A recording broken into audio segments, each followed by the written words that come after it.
Ողջույն։ Տարբեր բնութագրումներ կարող են լինել Փաշինյանի մի քանի ժամով Մոսկվա այցին։ ՔՊԱ-կան նիկոլականները կասեն տեսակ, ինչ կար ռիսկով ասած։ Հականիկոլականները կքննադատեն անպատասխանատու պահվածքը։ Ռուսամետները իրենց կասեն, քաղաքագետները, փորձագետները կվերլուծեն, թե ինչքան խորը խնդիրներ են առաջացել հայ-ռուսական հարաբերություններում։ Ժորժ ջան, այդ այցը ինչ տվեց մեր երկրին ու ժողովրդին։ Սա փորձենք հասկանալ։ Ասեմ, որ աննախադեպ այց էր։ Չեմ կարողանում մտաբերել երկրորդ նման դեպք, երբ Հայաստանի ղեկավարը նման ընդունելության արժանանա Մոսկվայում։ Ընդ որում խոսքը Հայաստանի երրորդ հանրապետության մասին չէ, այլ դրանից առաջ ևս։ Խոսքը ակցիաների մասին չէ։ Նախկինում էլ է եղել դեպք, որ այդքան վատ դիմավորի հայ ժողովուրդը։ Ակցիա էր դեսպանատան մոտ, հյուրանոցում, որտեղ գնացել էր, դավաճան էին անվանում, պահանջում հեռու մնալ եկեղեցուց, քաղբանտարկյալներին ազատ արձակել եւ այլն։ Անգամ Փաշինյանի նկարը վառեցին, մեզ մոտ ընդունված է սովորաբար վառել թշնամի պետության դրոշը, այն էլ հատուկ օրերի։ Ակնհայտ է, որ Փաշինյանը շփոթված էր, լարված էր։ Ու եթե այդ ակցիաները լինեին Հայաստանում, հիմա արդեն մի քանի հոգի քրեական մեղադրանք շալակած կլինեին։ Նիկոլին ընդունելությունը աննախադեպ էր եւ ասեմ թե ինչով։ Երբ Հայաստանի ղեկավարն այցելում է Ռուսաստանի Դաշնություն, իշխանական, պետական մամուլում հոդվածներ են հրապարակվում երկու երկրների առևտրային տնտեսական կապերի մասին, աջակցությունների մասին, արտաքին քաղաքական համագործակցության մասին, ռազմավարական գործընկերության, զենքի տրամադրման եւ այլնի մասին։ Այս անգամ Նիկոլին այցին ընդառաջ հրապարակում էր Նիկոլի սկանդալների մասին, մարդկանց վրա մատ թափ տալու մասին, վատ բառապաշարի մասին, եկեղեցու նկատմամբ գրոհի մասին, քաղբանտարկյալների մասին։ Արդեն հասկանալի էր, որ այս այցը փորձություն է նրա համար լինելու եւ ասեմ, որ այդ փորձությունը եւս նա պատվով չտարավ։ Ինչպես ասում են, գցեց ոտքին։ Այս մարդը այն բոլոր քննադատությունները, որ այստեղ հերվից հերու ինքը թիմակիցները ուղում են Ռուսաստանի Դաշնությանը, ուղիղ ասած,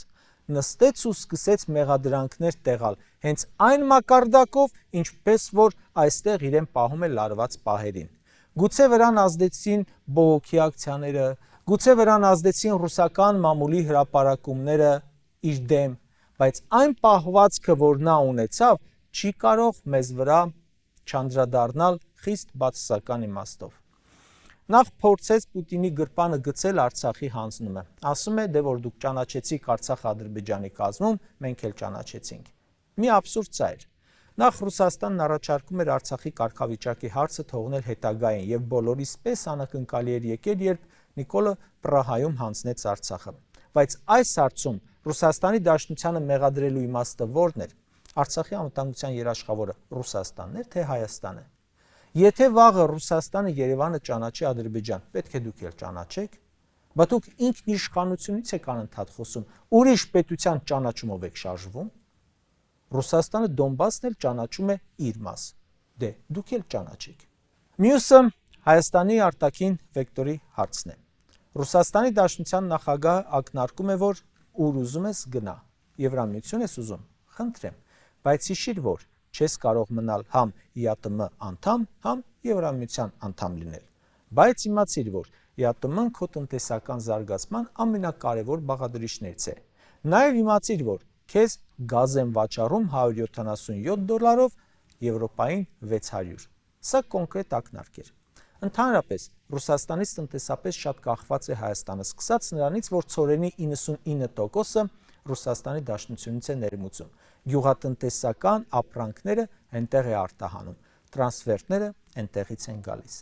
Հանդիպման մեջ շատ խնդիրներ կան, որոնց հատ-հատ չանդրադառնամ, բայց կուզենա իմանալ այդ հանդիպման արդյունքներով Հայաստանին ինչ է սպասելու, ինչ որ բան կառուցեց, թե քանդեց այդ հանդիպումը։ Բացի նրանից, որ Նիկոլ այսօր հայտարարեց, Ռուսաստանը պետք է մեզ աջակցի, որ բալետ ապրել սովորենք։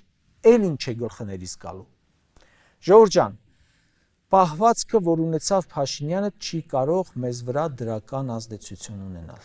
Մեզ ասելով նկատի ունեմ մեր պետությանը, ժողովրդին ու ազգին։ Իշխանության մասին չեմ խոսում։ Նրանց վրա վատ անդրադարձ կունենա, բայց նրանք մեզ չեն հետաքրքրում։ մեզ հետաքրքրում է պետությունը, Հայաստանի Հանրապետության քաղաքացին ու Հայաստանից դուրս բնակվող հայերը, որոնց թիվը նույն Ռուսաստանում ավելի շատ է, քան Հայաստանում։ Նա Հայաստանի համար առավել կարևոր պետություն է, քան մյուսները միասին վերցրած։ Գերտերություն է, աշխարհում հարց լուծող պետություն է, որը տնօրինում է աշխարհի ցամաքի 1/6-ը։ Նման պետության հետ պետք է գտնել համադրելի շահեր, ոչ թե հակադրություններ։ Գիտեք, մենք անդադ հույս ենք ունենում, որ Ռուսաստանը Փաշինյանին առանձնացնում է հայ ժողովրդից ու նրա քայլերը չի դիտում որպես հայ ժողովրդի կարծիք, համաձայնություն, բայց միևնույն է, նրա քայլերից տուժում է ոչ թե ինքը, այլ հայ ժողովուրդը։ Հայաստան պետությունը, Արցախ պետությունը 2018 թվականից ի վեր նրա բոլոր վատ քայլերի պատասխանը ինքը չի տվել, մենք ենք տվել, հայ ժողովուրդը, որը չի կիսում նրա կարծիքը։ Նիկոլը սխալվել է ու դա բերել է 5000 զոհի։ Արցախի հանձնման։ Նիկոլը սխալվել է ու դա բերել է Արցախի հայաթափման։ Նիկոլը սխալվել է ու մենք ունենք հսկայական արտաքին ու ներքին քաղաքական խնդիրներ, տնտեսական խնդիրներ, պարտքային ու այլ խնդիրներ։ Ու հիմա էլի Նիկոլը սխալվում է ու պատասխանը էլի տալու ենք մենք։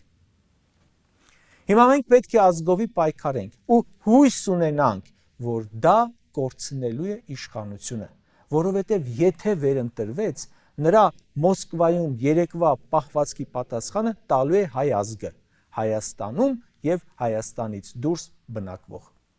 Հələ այս պահվածքը, որ կամերաների առաջ է, բա դրանից հետևում ինչ է անում։ Դրա համար էլ 2 տարում, Ժողովուրդ ջան, տեսնում ենք 3 պատերազմ։ Այդ մարդը վստահաբար հաշվի չի առնում, որ ներկայացնում է պետություն, պաշտոն, որը տնօրինում է միլիոնավոր ճակատագրեր։ Կարճ ասած,